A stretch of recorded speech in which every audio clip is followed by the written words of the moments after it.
एक मिनिट.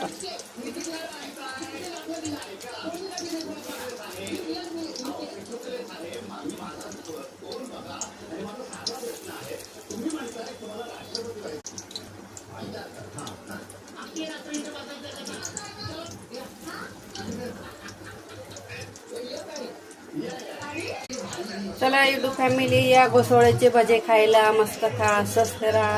एकच नंबर झाले. बघा बघा किती छान दिसतंय. आणि लसणाची चटणी पण बनवली सोबतच.